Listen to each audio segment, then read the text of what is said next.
17व्या लोकसभा निवडणुकीचे निकाल जवळपास स्पष्ट झालेले आहेत. सर्व निकाल लागायला आणखी वेळ लागेल.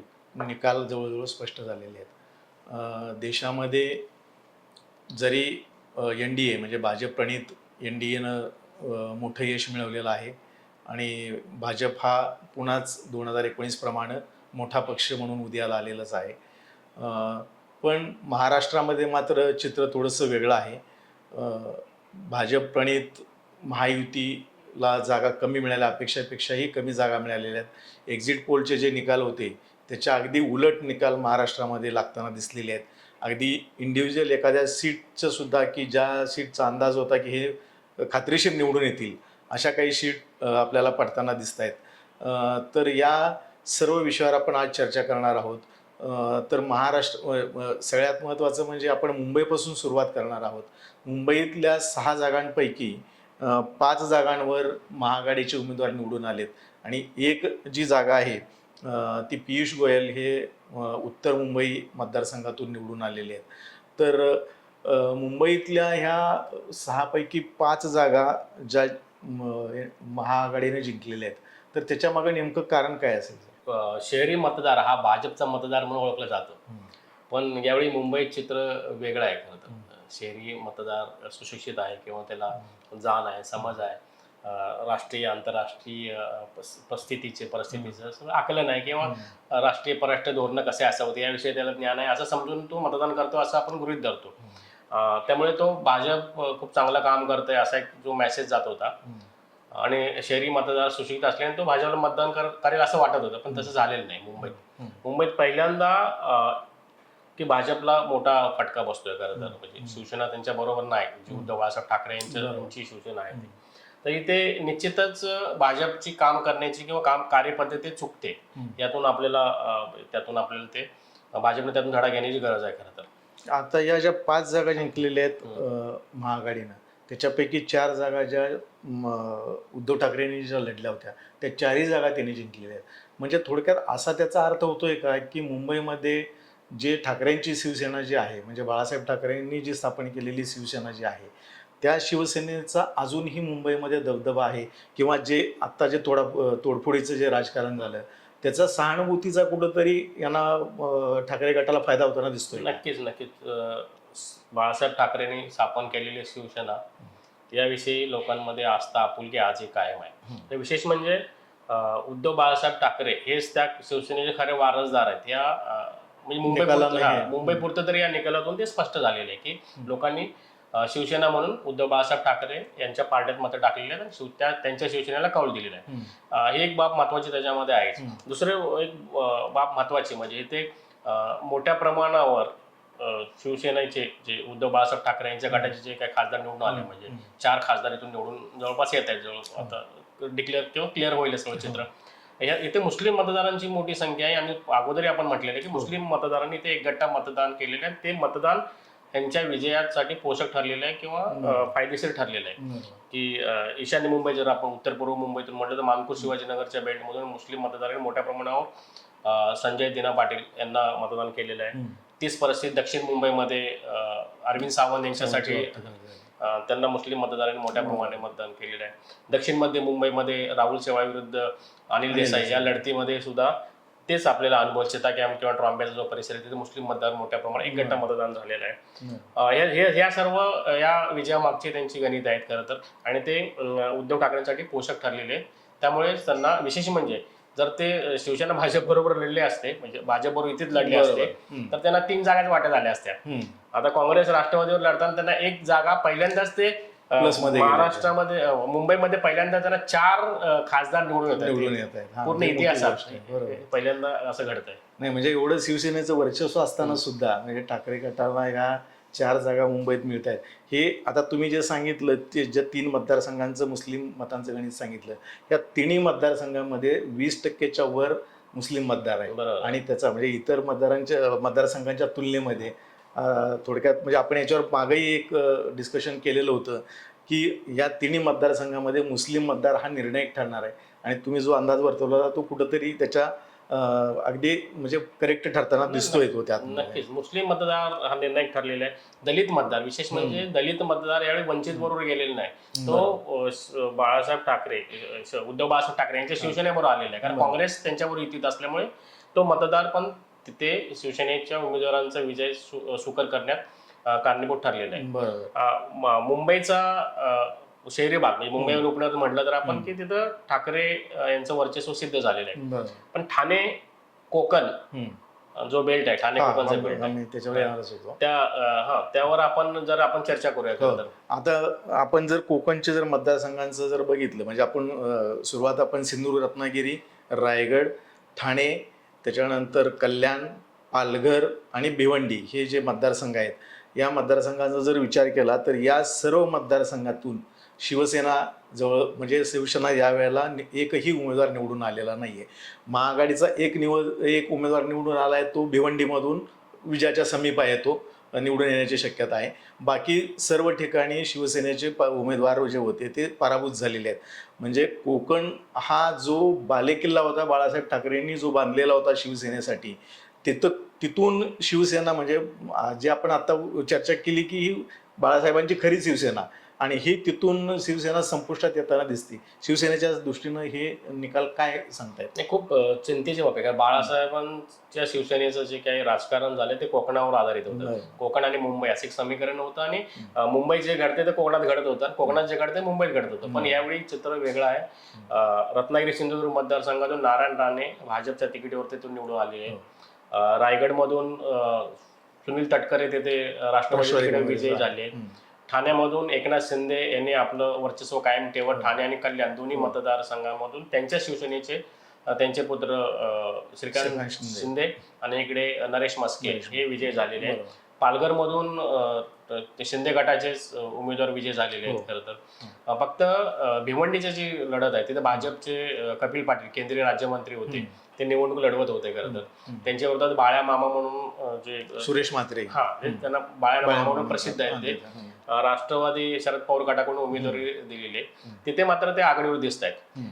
खरं तर ही सीट भिवंडी सीट ही भाजपच्या अंतर्गत गटबाजीमुळे त्यांच्या हातातून जाते. म्हणजे इथे तसं काय अस्तित्व भाजपच इथे सीट आली असती, पण जे आमदार आहेत ते भाजपचे किसन कतोरे यांचा आणि कपिल पाटील यांच्यामध्ये बऱ्यापैकी जो काही संघर्ष सुरू होता, त्या संघर्षाचे पडसाद या निकालावर उमटताना तुम्हाला दिसतात. कारण किसन कतोरे यांनी उघड इथे कपिल पाटील यांच्या विरोधात काम केलेलं दिसलंय, तर त्याचा परिणाम हा पराभव झालेला आहे. महाराष्ट्रामध्ये अनेक ठिकाणी हा आपल्याला म्हणजे आपण विभागवार जर बघितलं तर अनेक ठिकाणी म्हणजे जसं काँग्रेसमध्ये पूर्वी होत होतं, अंतर्गत लाथळ्यांनी म्हणजे काँग्रेस संपवली हे आपण म्हणत होतो, तसं या निवडणुकीमध्ये आपल्याला भाजपमध्ये जे काही अंतर्गत संघर्ष आहेत त्याचे परिणाम आपल्याला अनेक ठिकाणी दिसलेत. आपण पुढं त्याच्यावर काही विभागीय ज्याला जाऊ त्याला चर्चा करणार आहोतच. आता याच्या पुढं जर आपण विचार केला तर मराठवाड्यामध्ये जे 8 जागा होत्या त्यापैकी 6 जागा ह्या इंडिया आघाडीनं जिंकलेल्या आहेत, काँग्रेस प्रणित इंडिया आघाडीनं. आणि म्हणजे एक जागा औरंगाबादची जागा जी आहे ती शिंदे गटानं जिंकलेली आहे आणि दुसरी जी आहे बीडची पंकजा मुंडे या आघाडीवर आहेत, त्या विजयाच्या समीप आहेत. म्हणजे या 2च जागा मराठवाड्यातल्या इंडियाला मिळत आहेत आणि 6 जागा ह्या इंडिया आघाडीने जिंकल्या आहेत. म्हणजे एक सगळ्यात महत्त्वाचा एक मराठवाड्यातला एक सर्वात मोठा पराभव जो आहे तो केंद्रीय मंत्री रावसाहेब दानवे यांचा पराभव झालेला आहे आणि त्यांनी सलग 6 वेळा लोकसभेची निवडणूक जिंकलेली होती. ही त्यांची 7वी निवडणूक होती. तर मराठवाड्यामध्ये कुठला फॅक्टर असा परिणामकारक ठरला की ज्यामुळं इंडिया आघाडीला त्याचा परिणाम झाला? खरं तर मराठवाड्यामध्ये जात फॅक्टर खूप प्रभावी ठरलेला आहे. कारण मराठा बहुल मतदार खूप मोठ्या प्रमाणावर मराठवाड्यामध्ये आहे आणि इथे आरक्षणाचा जो मुद्दा निवडणुकीच्या अगोदर काही महिन्या अगोदर एकदम जो काय चर्चेत आला किंवा त्याला एक रान पेटवलं त्या मुद्द्यावरती. जरांगे पाटील यांनी आंदोलनाची त्याला हाक दिली आणि तो एक वनव्यासारखं ते आंदोलन पेटलं. त्याचा 100% फटका मराठवाड्यात भाजप आणि जे शिंदे प्रणित शिवसेना यांना फटका बसलेला आहे. कारण दानवेंचा पराभव त्यातून झालेला आहे. तुम्ही परभणीचा जर पराभव तिथे यांचे एनडीएमध्ये घटक पक्ष असलेले माधव जानकर होतं, त्यांचा पराभव तिथे विशेष म्हणजे तिथे नरेंद्र मोदींनी सभा घेतली होती, तरी तिथे त्यांचा पराभव झाला. हा जातीय राजकारणातून किंवा तर हे पराभव झाले. त्यामुळे मराठवाड्यामध्ये जे काही राजकारण झालेलं आहे, जे काही मतदान झालंय ते जात पाहून मतदान झालेलं आहे. आणि खरं तर महाराष्ट्राच्या एकूण या सगळ्या दुर्दैव आहे महाराष्ट्रासाठी, कारण असं राजकारण कधी झालेलं नव्हतं. आणि जातीची पाळंमुळे मराठवाड्यात खूप घट्ट आहेत आणि ते उघड या निवडणुकीत तुम्हाला पाहायला मिळाली मतदान करताना लोकांनी. आता आपण मग चर्चा करत होतो त्यावेळेला आपले लातूरहून आपल्याशी अनिल पौलकर हे ज्येष्ठ पत्रकार आहेत ते आपल्याशी जोडले होते. त्यांनी मगाशी हाच मुद्दा तुम्ही आता जो सांगितला तोच मुद्दा त्यांनी सांगितला, पण त्यांनी म्हणजे त्यांचा तर अनुभव त्यांनी इतकी वर्ष पत्रकारिता करतायत, तर आत्तापर्यंत मराठवाड्यातल्या कुठल्याही निवडणुकीमध्ये जातीचा मुद्दा हा उघडपणानं कधीही चर्चेत नव्हता, प्रचारामध्येही नव्हता. आणि यावेळेला मात्र मराठा असेल विरुद्ध ओबीसी असतील किंवा लिंगायत असतील किंवा संविधान बचावचा जो काँग्रेसनं नारा दिलेला होता त्याच्यामुळं दलित मतदार असतील, मुस्लिम मतदार असेल, ह्या सर्व मतदारांनी एक गट्टा मतदान कुठंतरी महायुतीच्या उमेदवारांच्या विरोधात केले असं साधारणपणे आपल्याला मराठवाड्यामध्ये दिसतंय. आणि त्यांनी आणखी एक मुद्दा मांडला की मोदींच्या सभा झाल्या तिथं 3 ठिकाणी, नांदेडला सभा झाली, त्याच्यानंतर परभणीला तुम्ही म्हटला तिथं एक सभा झाली. या सभांमधून सुद्धा मोदींनी तोच मुद्दा जास्त हायलाईट केलेला होता की हिंदू मुस्लिम हाच मुद्दा त्यांच्या सभांमध्ये होता. त्याचाही परिणाम कुठंतरी, आणि 400 पारचा जो नारा होता त्याच्यामुळं संविधान धोक्यात आहे हा जो काँग्रेसनं एक जो कार्यक्रम राबवला होता त्याचा परिणाम कुठंतरी मराठवाड्यातल्या निकालांवर झालेला आपल्याला दिसतोय. नाही, कसं महाराष्ट्राचं राजकारण पाहिलं तर हिंदू मुस्लिम किंवा जातीय आपण धार्मिक राजकारणाकडे जाऊ. धार्मिक राजकारण हा एखादी घटना घडल्यानंतरच तिथे धार्मिक ध्रुवीकरण, मतांचं ध्रुवीकरण होताना दिसलेलं आहे. की एखादा मुद्दा आपण भाषणामध्ये घेतला आणि ते ध्रुवीकरण झालं असं कधी झालेलं नाही. तुम्ही जर पाहिलं 1992-93च्या दंगलीनंतर जो काही मतांचं ध्रुवीकरण झालं त्यातून शिवसेना भाजप सत्तेत आली हे उघड होतं.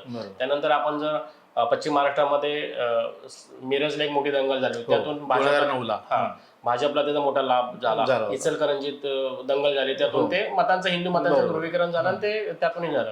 पण तुम्ही भाषणातून हे मुद्दे आणून त्याचं ध्रुवीकरण होत नाही. जेव्हा ते एखाद्या त्या परिसरातील लोकांवरती जो एखादी घटना ती येते त्यांना ते सोसावं लागते, सहन करावं लागतं, त्यामुळे ते घटनेचं ध्रुवीकरण होत असतं मतांचं. हे आता झालेलं दिसत नाही. त्यामुळे मोदींनी जरी किती प्रभावीपणे तो हिंदू मुस्लिमचा मुद्दा महाराष्ट्रात येऊन मांडला असेल, पण त्याचं मतांचं ध्रुवीकरण करण्यात, हिंदू मतांचं ध्रुवीकरण करण्यात त्यांना यश आलेलं नाही. बरोबर, म्हणजे घटनांचा परिणाम भोगायला लागला तरच त्याचा एक प्रभाव आपल्याला निवडणुकांमध्ये दिसतो. तो इथे दिसलेला नाही, आजपर्यंतचा तो इतिहास आहे तो. उत्तर महाराष्ट्राचा विचार केला तर उत्तर महाराष्ट्रातल्या 5 मतदारसंघांमध्ये म्हणजे नंदुरबार, धुळे, त्याच्यानंतर जळगावमधले 2, जळगाव आणि रावेर, नाशिक आणि दिंडोरीचा एक मतदारसंघ आहे, आणि शिर्डीचा मतदारसंघ तर थोडाफार तो उत्तर महाराष्ट्राला जोडला गेलेला आहे. म्हणजे असे 7 साधारणतः मतदारसंघ आहेत.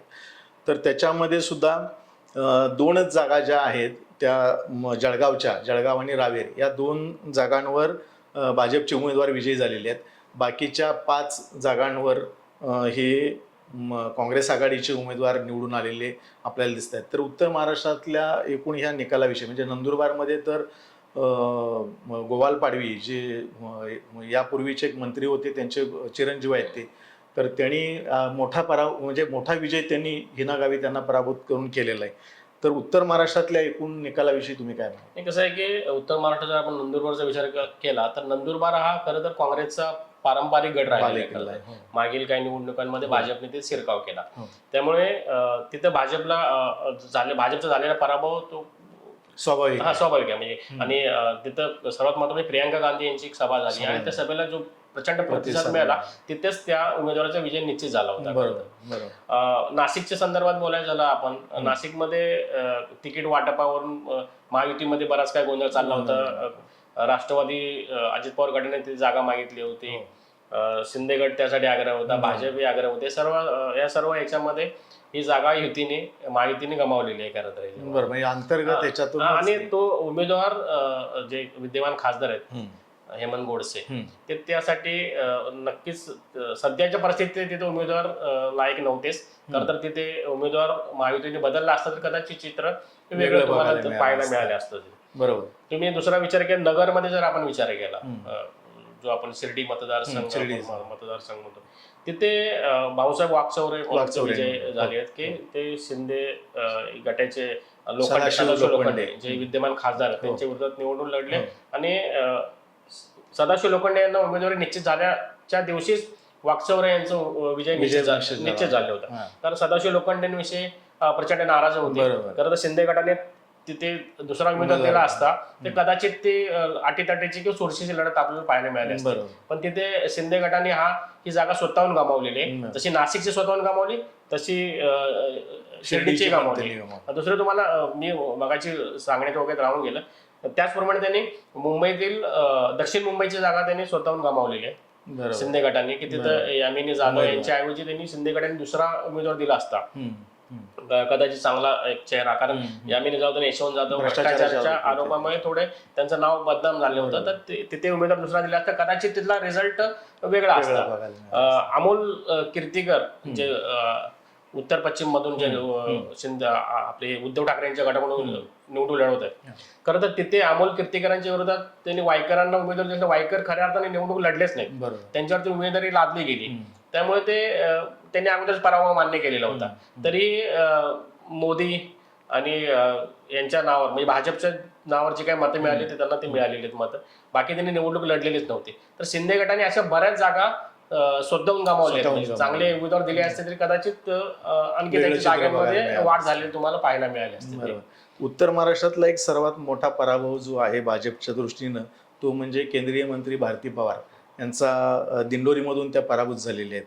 आणि त्यांना म्हणजे एक राष्ट्रवादी काँग्रेसच्या शरद पवार गटानं एक शिक्षक असलेले उमेदवार दिलेला होता, भास्कर भगरे नावाचे, आणि त्यांनी त्यांचा पराभव केला आहे.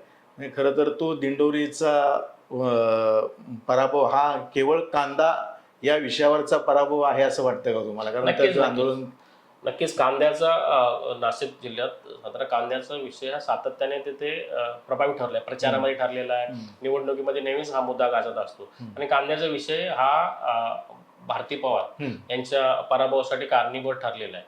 कारण पंतप्रधान नरेंद्र मोदीची सभा जेव्हा तिकडे त्या परिसरात झाली तेव्हा कांद्याचा विषय शेतकऱ्याचा उपस्थित केला आणि त्यांनी जय श्रीरामचा वगैरे उत्तर तो टोलून लावला त्यांचा जो प्रश्न आहे तो. खरं तर त्यामुळे तेथील मतदारांची भावना किती तीव्र होती ते खरं तर त्यावेळी लक्षात आलेलं होतं. त्यामुळे त्या पराभवात नक्कीच कांदा हा कारणीभूत ठरलेला आहे. बरोबर. पश्चिम महाराष्ट्रात आपण जर विचार केला तर पश्चिम महाराष्ट्रातल्या साधारणतः 14 जागा आहेत. त्याच्यामध्ये सुद्धा इंडिया आघाडीच एक 11 जागांवर आघाडीवर दिसते आणि 4 जागांवर एनडीए. म्हणजे आता पंतप्रधान नरेंद्र मोदींनी ज्या महाराष्ट्रात सभा घेतल्या त्या सभांचा म्हणजे सभा ज्या आपण फळाला आल्या त्यातल्या एक साताऱ्याची जागा आहे उदयनराजे भोसले यांची, आणि कोल्हापूर जिल्ह्यातली जी हातकणंगलेची जागा आहे जी शिंदे गटाची जागा आहे धैर्यशील माने, पण तिथं कोल्हापूरमध्ये जी सभा झाली त्याचा कुठंतरी त्यांना फायदा झाला आहे का असं एक आपल्याला दिसतंय त्यातमध्ये. पण पश्चिम महाराष्ट्रात अनेक जे महत्त्वाचे उमेदवार होते त्यांचे पराभव पण झालेले आपल्याला दिसत आहेत. तर पश्चिम महाराष्ट्रातल्या एकूण याच्याविषयी काय सांगाल? नाही, विभागावर आपण जर राजकारणाचा विचार केला किंवा तरी विश्लेषण करायचं म्हटलं तर पश्चिम महाराष्ट्र राजकारण हे मराठवाडा किंवा उत्तर महाराष्ट्राच्या पूर्णपणे वेगळं आहे. इथली राजकारणाची परिस्थिती वेगवेगळ्या पद्धतीने इथे हाताळले जाते. त्याला बरेच राजकीय कंगोर आहेत परिस्थितीला. विशेष म्हणजे साताऱ्यात जर आपण विचार केला तर साताऱ्यामधून शशिकांत शिंदे यांचा विजय निश्चित मानला जातो. बरोबर. की जे एक्झिट पोल आले किंवा एकंदरीत वातावरण आपण चर्चा केली किंवा तिथून माहिती घेतली तेव्हा लक्षात आले की बाबा वातावरण राजेंच्या विरोधात आहे. उदयनराजे यांचा पराभव निश्चित होईल असं वाटत असताना उदयनराजे यांनी तिथे जे काही मुसंडी मारत विजय मिळवला हा खरं तर 100% मोदी यांच्या कराडमध्ये झालेल्या सभेचा त्याला लाभ झालेला त्यांना, आणि त्यामुळे ते तिथून निवडून आलेले आहेत. आणि खरं तर उदयनराजे हे देवेंद्र फडणवीस यांची खरं तर पसंती होती, त्यामुळे ते सीट आणण्यात ते यशस्वी ठरले. दुसरे आपण जर विचार केला सांगलीचा जर विचार केला आपण, सांगली मतदारसंघ खरं तर संपूर्ण महाराष्ट्राचं लक्ष या निवडणुकीकडे लागलेलं होतं. महाविकास आघाडीमध्ये वादाची ठिणगी या जागेवरूनच पडली होती खरं तर. शिवसेना उद्धव बाळासाहेब ठाकरे गटाने चंद्रहार पाटील यांना जागा वाटपाच्या अगोदरच उमेदवारी जाहीर केली होती. त्याविरोधात जाऊन वसंतदादा पाटील यांचे नातू विशाल पाटील यांनी आपलं अपक्ष म्हणून त्यांनी उमेदवारी जाहीर केली आणि तिथून लोकांची एक सहानुभूतीची मोठी लाट त्यांच्या बाजूने उभी राहिली. त्यांचा विजय निश्चित झाला त्याच्यामध्ये. खरं तर इथेही अंतर्गत भाजपच्या अंतर्गत राजकारणाचा इथं मोठा फटका बसलेला आहे की येथील विद्यमान खासदार संजय काका पाटील यांना. कारण भाजपमधील एका गटाने त्यांचं काम केलेलंच नाही खरं तर. ते पडावे यासाठी त्यांनी प्रयत्न केला आणि त्याचा परिणाम तुम्हाला तो ते दिसला आहे. आणि विशाल पाटील यांचा विजय खऱ्या अर्थानं सोपा झाला. विश्वजित कदम यांनी विशाल पाटील यांसाठी बरीच बॅटिंग केली किंवा त्यांच्यासाठी बरीच मेहनत केली खरं तर. तिकीट मिळावं पण त्यांचे प्रयत्न होते. त्यानंतरही त्यांनी बाकी बरेच काही रसद पुरवली नाही. ते विजयाचे पडद्यामागचे सूत्रधार असतील तर ते विश्वजित कदम तुम्हाला दिसतील. पण विश्वजित कदम आणि विशाल पाटील यांचं जे काही शक्य पाहता आता केंद्रामध्ये भाजप प्रणित सरकार स्थापन होईल अशी स्थिती आहे. कारण इंडिया आघाडीसाठी जर प्रयत्न केले तरी खूप मोठ्या जागांचं मार्जिन आहे. ते तेवढं शक्य नाही. कसं कायदेशीर दृष्ट्या पण त्याला बऱ्याच अडचणी येतील या सगळ्या गोष्टी असतील. पण तिथे कदाचित तुम्हाला विश्वजित पाटील विशाल पाटील जर तिथे तुम्हाला एनडीए आघाडीला त्यांनी बाहेरून पाठिंबा दिला किंवा सहयोगी सदस्य झाले तर तुम्हाला आश्चर्य वाटायला नको खरं तर तिथे. आता यात सांगलीच्या याच्यामध्ये तुम्ही जे सांगितलं की भाजपच्या अंतर्गत काही जे हे होते त्याचा एक परिणाम त्यांचा भोगावा लागलेला आहे. गेल्या 5 नाही 10 वर्ष झालं संजय पाटील हे खासदार राहिलेले आहेत तिथं. आणि संजय पाटील यांनी गेल्या 10 वर्षांमध्ये भाजपचेच आमदार असतील, कार्यकर्ते असतील, काही नेते असतील, त्यांना इतक्या लोकांना असं म्हणजे एक स्वतःचं एक दुश्मन तयार करून ठेवलेले आहेत त्यांना.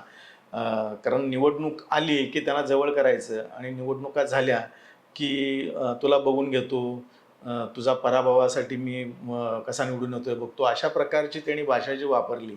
आणि तुम्ही म्हटला की ज्या पद्धतीनं 6 विधानसभा मतदारसंघातले म्हणजे अगदी सांगली मिरज सुद्धा जिथं भाजपचे 2 आमदार आहेत तिथं सुद्धा संजय काका पाटील यांना मताधिक्य मिळालेलं नाही आहे.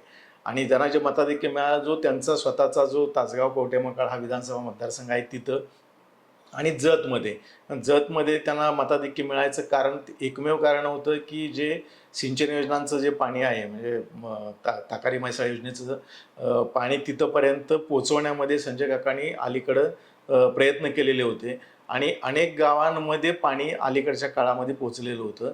हा सगळ्यात महत्त्वाचा फॅक्टर संजय काकांना तिथं फायदेशीर ठरला आणि तोच त्यांना अपेक्षित होता खानापूर आटपाडीमधून सुद्धा.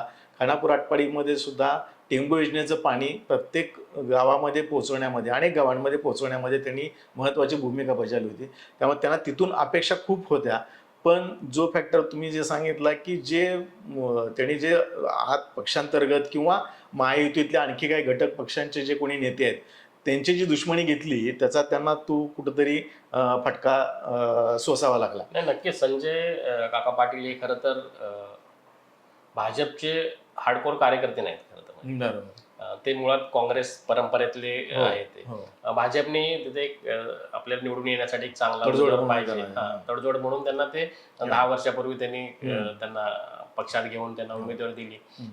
त्यांचा थोडा राजकीय फायदा पक्षाला करून घेता आला आणि त्यातून ते खरं तर ते भाजपचे खासदार म्हणून निवडून आले की 2 टर्म ते भाजपचे खासदार होते तिथून.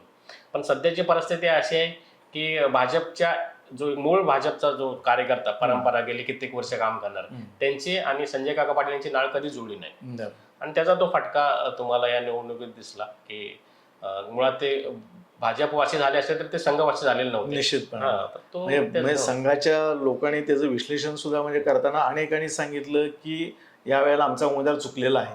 म्हणजे मतदान ज्या दिवशी झालं त्या दिवशी संघाच्या अनेक कार्यकर्त्यांनी हे मान्य केलं होतं.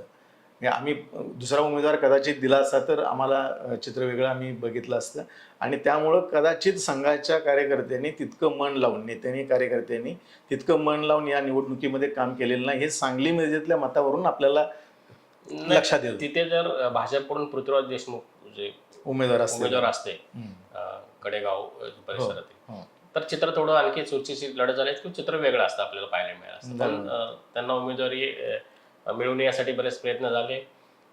खरं तर मला वाटतं की भाजपचं राज्याचं नेतृत्व पृथ्वीराज देशमुखांविषयी थोडा आग्रही होता, आग्रही पण होता. कदाचित केंद्रीय नेतृत्वाशी जाऊन जुळवून घेत संजय संजय काकांनी काकांनी तिकीट उमेदवारी उमेदवारी मिळवली. आणली असेल, कदा तिकीट बरं. आणलं. त्यामुळे बरं. हा सगळ्या या सर्व प्रचारात किंवा या निवडणुकीला हे अंतर्गत वादाची झालर होती आणि त्यात संजय काकांचा पराभव झालेला. आणखी एक फॅक्टर होता तिथं की संजय काकांची भिस्त ही भाजपच्या लोकांच्या पेक्षा सुद्धा जयंत पाटील आणि विश्वजित कदम यांच्यावर जास्त होती. त्यांना वाटत होतं की हे दोघंजण मला मदत करतील आणि त्याच्यामुळं मला माझा विजय सोपा होईल असं एक त्यांचं एक स्वतःचं एक हे होता, अंदाज होता तसा. पण जयंत पाटील यांनी तो प्रयत्न त्यांच्या कार्यकर्त्यांच्याकडून झाला देखील की संजय काका पाटील यांना मतदान करता, कारण महाआघाडीचा उमेदवार हा ज्या वेळेला स्पर्धेतून बाहेर फेकला गेला त्यावेळेला हा प्रचार राष्ट्रवादीच्या कार्यकर्त्याकडून झाला होता, पण त्याला मतदारांनी तो प्रयत्न जुमानला नाही. हेच आपल्याला याच्यातून दिसलं होतं बऱ्याच ठिकाणी त्याच्यामध्ये. आणि त्या जे आपण जे मताधिक्य बघतोय 1,01,000 जे विशाल पाटलांनी मताधिक्य मिळवलंय हे त्याचाच परिपाक आपल्याला दिसतोय. आणि विश्वजित कदम यांचा जर काही त्यांना मदत करण्याचा खरं तर काही मुद्दाच नव्हता. त्यांनी भिस्त ठेवलेली होती हा त्यांच्या दृष्टीने विषय होता, पण त्यांनी मदत करण्याचा तसा कुठलाच मुद्दा नव्हता, कारण ते विशाल पाटील यांच्या उमेदवारीसाठी पहिल्या दिवसापासून प्रयत्नशील होते. त्यांनी राज्याच्या नेतृत्वाकडे पण आग्रह धरला, दिल्लीत जाऊन त्यांनी काँग्रेसच्या नेतृत्वाकडे आग्रह धरला, महाआघाडीचे जे नेते होते म्हणजे उद्धव ठाकरे यांच्याकडे आग्रह धरला, शरद पवारांना त्यांनी भेटून म्हटलं होतं की हा काँग्रेसचा बालेकिल्ला आहे, विशाल पाटील हे खात्रीशीर निवडून येणारे उमेदवार आहेत. पण कदाचित विशाल पाटील जर महाआघाडीचे उमेदवार असते तर कदाचित चित्र वेगळं सुद्धा दिसलं असतं, कारण आता जी त्यांना डावललं गेल्याची जी सहानुभूती मिळाली ती कदाचित सहानुभूती त्यांना महाआघाडीचे उमेदवार असते तर मिळाली नसते. खरं तर सहानुभूती लाटेवरती ठेवून आणि तुम्ही म्हटलं जयंत पाटलांचा रोल निश्चितच सांगली जिल्ह्याच्या राजकारणात महत्वाचा आहे. पण जेव्हा चंद्रकांत पाटील यांना उमेदवारी जाहीर झाली आणि विशाल पाटील यांना उमेदवारी मिळू नये यासाठी जयंत पाटलांनी प्रयत्न केले अशी जेव्हा चर्चा सुरू झाली किंवा वृत्तपत्रातून बातम्या यायला लागल्या, त्यानंतर जयंत पाटील सावध झाले. त्यांनी एक पाऊल मागे घेत तितकासा रस दाखवला निवडणुकीमध्ये आणि त्याचा फटका म्हणजे काकांना जे अपेक्षित होते जयंत पाटलांकडून आपल्याला जी काही मदत होईल आपल्या निवडून येण्यासाठी ती तितकीशी अपेक्षित झाली नाही. त्यांना उघडपणे मदत करता आली नाही, कारण तो मग आघाडी धर्म त्याचा भंग झाला असता, ह्या सगळ्या गोष्टी होत्या. त्यामुळे जयंत पाटील मर्यादित स्वरूपात तिथे कार्यरत होते, त्याचा फटका पण काकांना बसला नाही. पण या निवडणुकीचा एवढाच अन्वयात आपल्याला काढता येणार नाही, कारण ही निवडणूक ही केवळ विशाल पाटलांचा विजय किंवा संजय पाटलांचा पराभव अशी नव्हती. सांगली जिल्ह्याच्या राजकारणाच्या चाव्या कोणाच्या हातात राहणार हा पण एक मुद्दा महत्त्वाचा होता, कारण आत्तापर्यंत जयंत पाटलांनी सगळेच पक्ष जयंत पाटलांनी हाताळलेले आहेत. म्हणजे सगळ्याच पक्षाचे कार्यकर्ते हे म्हणजे भाजपमधून कुणाला निवडून आणायचं, काँग्रेसमधनं कुणाला निवडून आणायचं, इथंपर्यंत त्यांनी ते सगळं स्वतःच्या हातात चाव्या ठेवल्या होत्या. पण या निवडणुकीतनं एक सिद्ध केलं की विशाल विश्वजित कदमची इच्छा असेल नसेल, पण ते आता जिल्ह्याच्या राजकारणाचे कुठेतरी एक नेते होताना त्यांच्याकडे तो सगळा केंद्रबिंदू जाताना दिसतोय असं वाटतंय का? नक्कीच. कसं आहे की पुढील काही वर्षांमध्ये तुम्हाला विश्वजित कदम सांगलीच्या राजकारणात खूप सक्रिय झाले असतील. दुसरं की एक दादा घराणं त्या निमित्ताने नव्याने पुनर्जीवित झाल्यासारखं झालेलं आहे. कारण मागील काही वर्षांमध्ये ते राजकारणामध्ये मागे पडले, तर विशाल पाटील यांच्या निमित्ताने आता खासदार म्हणून निवडून आल्यानंतर आता राजकारण हे खूप वेगळ्या पद्धतीने तुम्हाला पाहायला मिळेल. आणि एकंदरीत ज्या पद्धतीने जयंत पाटील या राजकारणात जे काही हस्तक्षेप करत होते सांगली जिल्ह्यातला, तर त्यांच्यावरती आता मर्यादा आल्या असतील आणि एक प्रकारे त्यांचं जे काही संस्थान होतं म्हणजे इथे सांगली जिल्ह्यात ते खालसा झाल्यात जमाय. कारण आता तितकंसं महत्व त्यांना जयंत पाटलांना सांगली जिल्ह्याच्या राजकारणात तुम्हाला इथून पुढे दिसणार नाही. बरोबर. आणि हातकणंगलेला सुद्धा दोन जे जयंत पाटलांचा स्वतःचा विधानसभा मतदारसंघ आहे आणि त्यांच्या शेजारचा म्हणजे हा इस्लामपूर मतदारसंघ आणि शेजारचा शिराळा, या दोन मतदारसंघातून सुद्धा म्हणजे जे मताधिक्य देऊन सुद्धा महाआघाडीचे उमेदवार तिथं हातकणंगलेमध्ये निवडून आलेले नाही आहेत. म्हणजे तुम्ही म्हटलं तसं इकडं जसं सांगलीतल्या 6 विधानसभा मतदारसंघांमध्ये पण त्यांचा प्रभाव राहिला नाही आणि तिथं करून सुद्धा त्यांना तो पराभव पत्करावा लागला. हा जयंत पाटलांच्यासाठी खरं तर खूप मोठा झटका येतो. नाही, जयंत पाटलांनी खूप पातळीवरती आता एक प्रकारचा राजकीय वैर त्यांनी घेतलं. एक तर अजितदादांनी राजकीय वैर घेतलं. अजितदादांची पण एक कार्यकर्त्याची निश्चितच महाराष्ट्रावर फळी आहे. हो. त्याचा फटका पण त्यांना बसणार आहे, कारण त्यांना आता जयंत पाटलांना राजकारण तितकं सोपं राहिलेलं नाही. कारण त्यांनी सर्व जे काय सुरुवातीच्या काळात त्यांचं राजकारण सर्वसमावेशक होतं, सर्व राजकीय पक्षांच्या हाताशी धरून आपलं ते एक राजकारण करत होते. पण ते या मागील काही 1-2 वर्षामध्ये त्यांची राजकारणात त्यांनी दिशा बदललेली आहे. राष्ट्रवादीचे दुभंगलेले आहे. त्यामुळे जयंत पाटलांना इथून पुढे खूप सावधपणे सांगलीच्या राजकारणामध्ये पावलं टाकावं लागतील. त्यांना त्याचा फटका बसलेला दिसेल. आपण हातकणंगले मतदारसंघावर तुम्ही आता शिराळा आणि इस्लामपूरचा तुम्ही उल्लेख केला.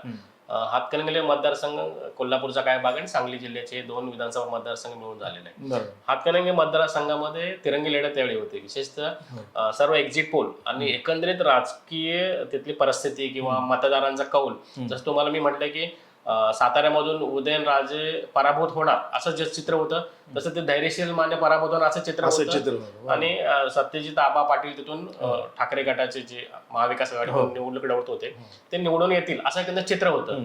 पण तिथील चित्र पूर्ण मतदारांनी फोल ठरवलं आणि धैर्यशील माने यांचा जो विजय आहे तो आश्चर्यकारक निश्चित विजय. म्हणजे कदाचित तिथे पंतप्रधान नरेंद्र मोदी यांची जी सभा झाली कोल्हापूरमध्ये सभा झाली, तर त्याच्या मंडलिकांच्या ऐवजी धैर्यशील माने यांना जास्त फायदा झाला. की योगी आदित्यनाथ यांची एक सभा झाली, ती पण सभा त्यांना कदाचित लाभदायक ठरला असेल. दुसरा तिथे हिंदू मतांचं थोडं ध्रुवीकरण तिथे झालेलं दिसतंय आपल्याला, ज्याप्रमाणे त्याचा लाभ त्यामुळे तिथे धैर्यशील मांडणी झालेला आहे. नाहीतर तो मतदारसंघ यापूर्वी आपण चर्चा केलेली आहे की तो तसा 3 विभागामध्ये विभागला गेलेला आहे आणि तिन्ही उमेदवार हे त्या विभागामधले होते. एकाच विभागातले 2 उमेदवार असं नव्हतं. म्हणजे राजू शेट्टी जे स्वाभिमानी शेतकरी संघटनेचे नेते आहेत, ते शिरोळ जयसिंगपूर या परिसरातलं त्यांचं वर्चस्व आहे आणि तिथून ते निवडणूक लढवत होते. इचलकरंजी शहर, हातकणंगले, त्यानंतर रुकडी हा जो परिसर आहे, इथं धैर्यशील मानेंचं वर्चस्व आहे. आणि जो तिसरा भाग आहे जो सत्यजित पाटील सरुडकर जे शाहूवाडीतून येतात, म्हणजे शाहूवाडी आणि पन्हाळा या 2 मतदारसंघांचा साधारणतः त्यांचं एक वर्चस्व त्या भागामध्ये होतं. ह्या तिन्ही उमेदवारांनी आपल्या आपल्या भागातले मतदारांचं एक पॉकेट त्यांनी आपलं सेव्ह करून ठेवलेलं होतं. आणि शिराळा आणि वाळवा हे जे 2 सांगली जिल्ह्यातले विधानसभा मतदारसंघ तिकडे जोडलेले होते, त्या मतदारसंघातलं जे मतदान आहे ते निर्णायक ठरेल की काय असं एक चित्र होतं. पण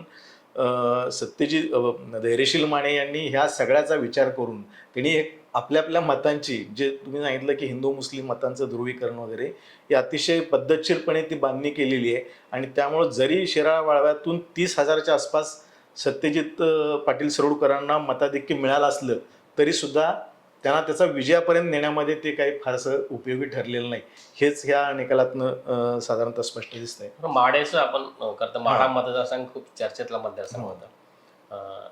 तिथे ऐनवेळी भाजपमधून धैर्यशील मोहिते पाटील यांनी राष्ट्रवादी शरदचंद्र पवार गटात प्रवेश करून उमेदवारी मिळवली आणि ते आता तिथे विजय होत आहेत. खरं तर ती जागा त्यांनाच देण्यात यावी असं भाजपचा राज्याच्या नेतृत्वाचा आग्रह होता. पण विद्यमान खासदार निंबाळकर यांनी जाऊन रणजित सिंह निंबाळकर यांनी दिल्लीत जाऊन ते तिकीट मिळवली वगैरे सगळ्या प्रश्न. इथे एक सर्वात महत्वाचं फॅक्टर इथे आहे.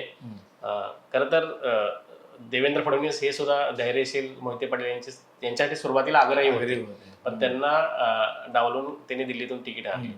त्यानंतर इथे काय होणार हे जवळ चित्र स्पष्ट झाले होते. तर ते धनगर समाजाचे जे नेते आहेत, जानकर, उत्तम जानकर म्हणून, त्यांना खरं तर स्पेशल विमान पाठवून देवेंद्र फडणवीसांनी नागपूरला बोलून घेतलं आणि त्यांच्याशी चर्चा केली. नेमक्या या चर्चेमध्ये काय झालं हा सर्वात महत्वाचा निकालावरून बरंच काय त्यातून कळतंय. कदाचित त्यानंतर त्यांनी ते मौनच धारण केलं की चर्चेमध्ये काय झालं काय नाही, थातूर मात्र उत्तर दिली. चर्चेमध्ये बरंच काय घडलं होतं असंच त्यातून दिसतंय. आणि कदाचित निंबाळकरांच्या पराजयामध्ये अंतर्गत भाजपमधील विरोधाचा हात पण असू शकतो. हे तुम्ही सांगितल्यानंतर आणखी एक मुद्दा जरा लक्षात येतोय असा की भाजपनं जो निवडणूक पूर्व सर्वे केला होता आणि त्यांनी काही जागांवर म्हणजे शिंदे गटाच्या पण उमेदवार की जे इथं तुम्ही उमेदवारी दिले तर निवडून येणार नाही ते भाजपला द्या असं पण त्यांचं म्हणणं होतं.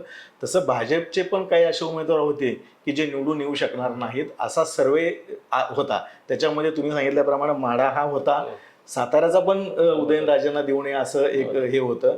म्हणजे असे काही मतदारसंघांमध्ये तिथं आता बरेचसे उमेदवार पराभूत होताना दिसत आहेत. मराठवाड्यातलं तर चित्र बऱ्यापैकी तसंच आहे.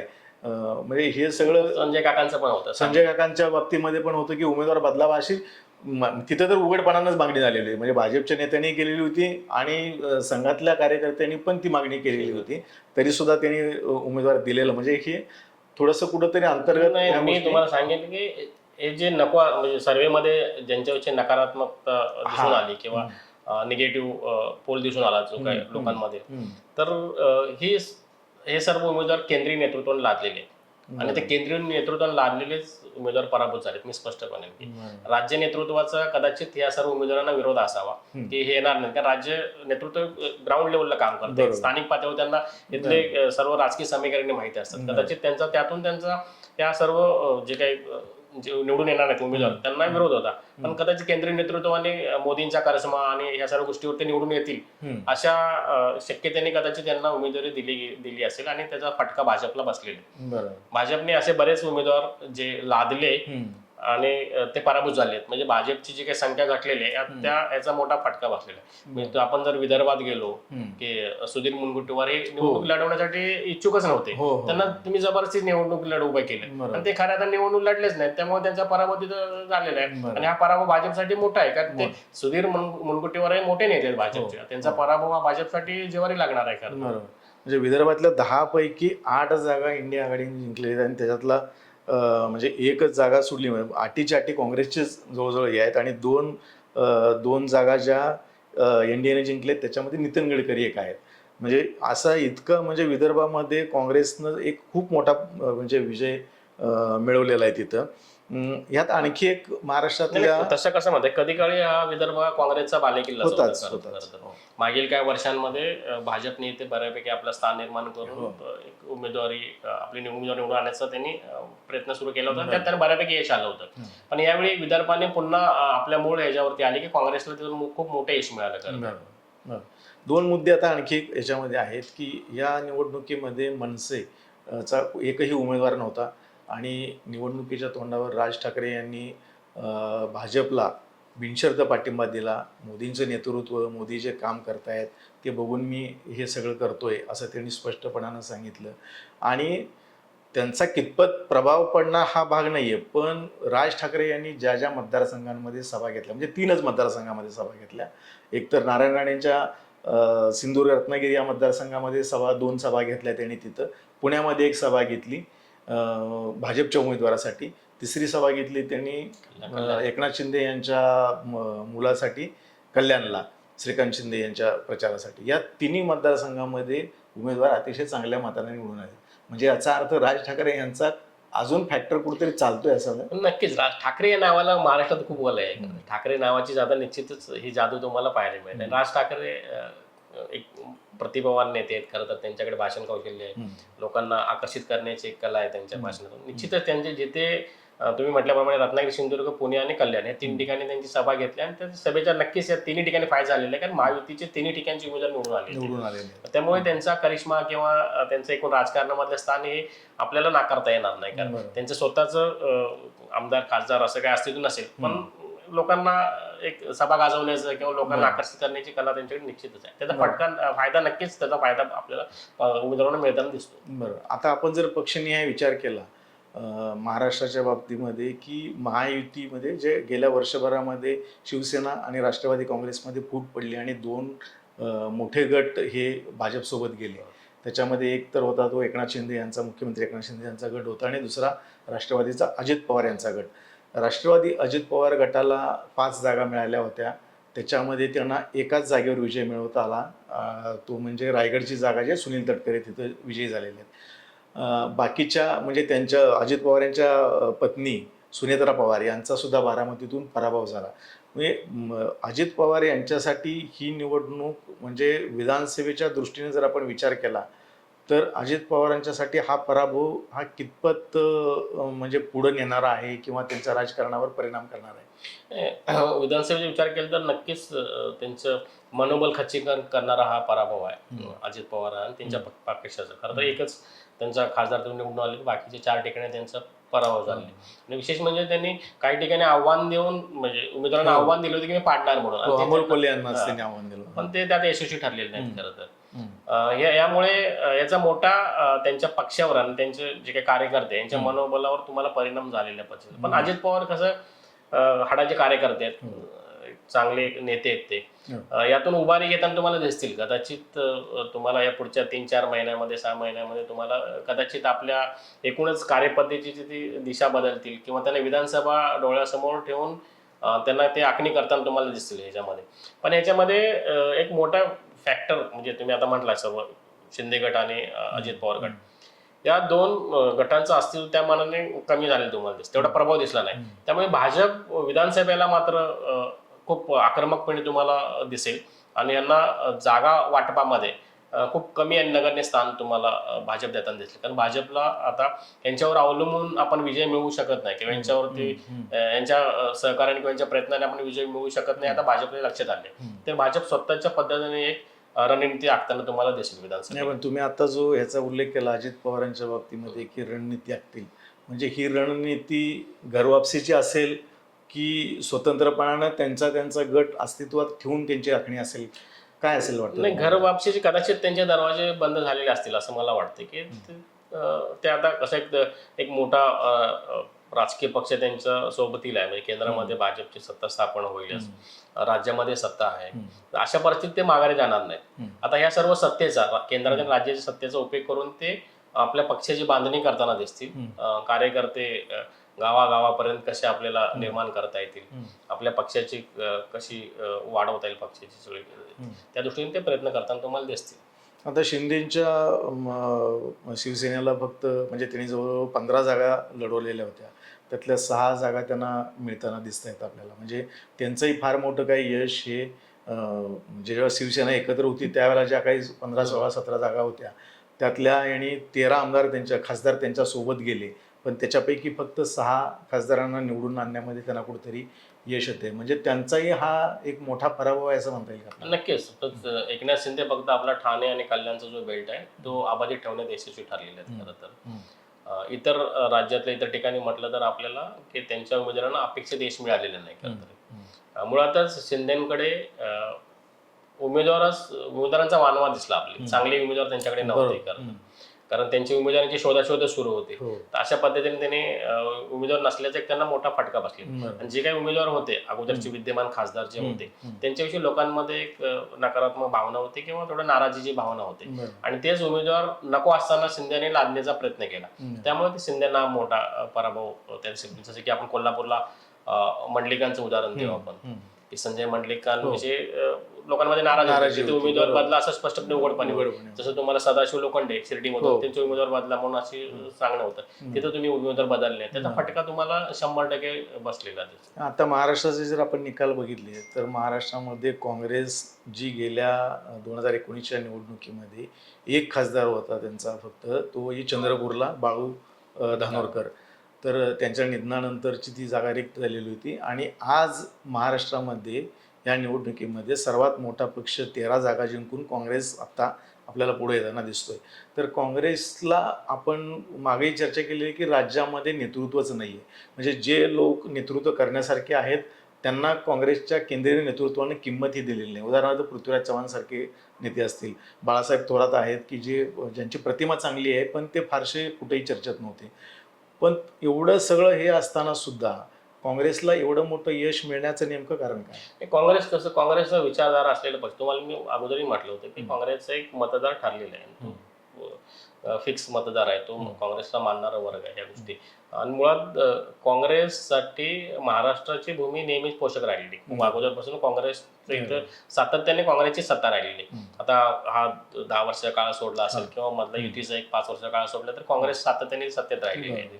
आता सध्या परिस्थितीमध्ये काँग्रेसकडे नेतृत्व नाही, विशेष म्हणजे महाराष्ट्र राज्य पातळीवर किंवा केंद्रीय नेतृत्व महाराष्ट्रात एखादं चांगलं नेतृत्व उभं करण्यासाठी प्रयत्न करतानाही दिसत नाही. दुसरं की तुम्ही म्हटलं की पृथ्वीराज चव्हाण आणि आपले थोरात जे काय आहेत बाळासाहेब थोरात यांच्याविषयी तुम्ही म्हटलात, हे खरं तर अंतर्गत गटबाजी प्रचंड काँग्रेसमध्ये आहे. म्हणजे सध्या नाना पटोले नेतृत्व करतायत त्यांचं आणि बाळासाहेब थोरातांचं पटत नाही, पृथ्वीराज चव्हाणांचंही पटत नाही. हे अशा परिस्थितीत काँग्रेसची जे काही तुम्हाला जर हे सगळं खूप चांगलं नेतृत्व असतं आणि खूप नियोजन केलं असतं, काँग्रेसच्या तुम्हाला खूप चांगल्या जागा मिळतात. आणखी त्यात वाढ म्हणजे 17 जिंकून 17 लढून 13 जिंकलेत म्हणजे स्ट्राईक रेट खूप चांगला स्ट्राईक रेट आहे. खरं तर ते 16 जरी लढले असेल तुम्हाला आणखी चित्र वेगळं दिसलं निश्चितपणे.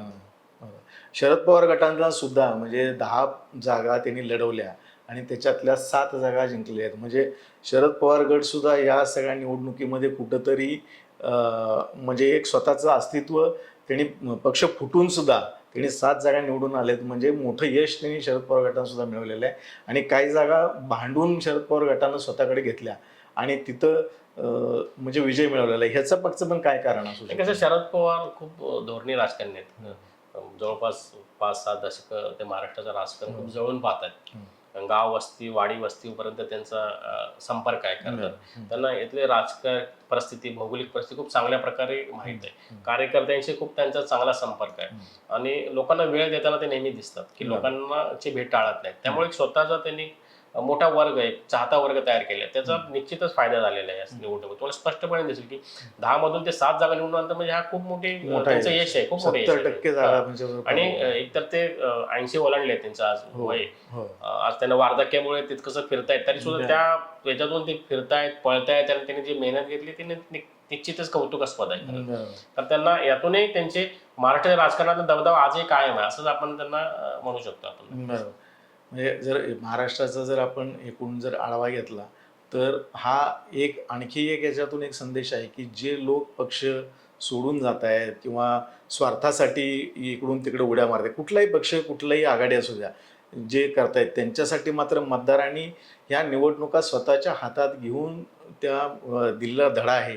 म्हणजे ज्या एक्झिट पोल जे प्रसिद्ध झाले 2 दिवसापूर्वी त्याच्या पूर्णपणे उलट निकाल लागलेले आहेत. म्हणजे मतदारांनी हा कुणालाही अंदाज दिलेला नाही आहे की आम्ही नेमकं काय करतोय आणि कशा पद्धतीनं आम्ही मतदान केलेलं आहे याचा कुठलाही अंदाज मतदारांनी लागू दिलेला नाही. आणि हे त्यामुळंच आज जे महाराष्ट्राचे निकाल दिसत आहेत म्हणजे आत्ता या घडीला महाआघाडीचे 30 जागांवर उमेदवार विजयी आणि आघाडीवर आहेत, तर केवळ 17 जागांवर महायुतीचे उमेदवार हे आघाडीवर विजयी आणि आघाडीवर दिसत आहेत. तर हे सगळं चित्र जर बघितलं तर निश्चितपणानं एक महाराष्ट्रासारख्या राज्यामध्ये मतदार किती सजग आहे याचाच एक आपल्याला हे एक द्योतक आपल्याला सांगता येईल.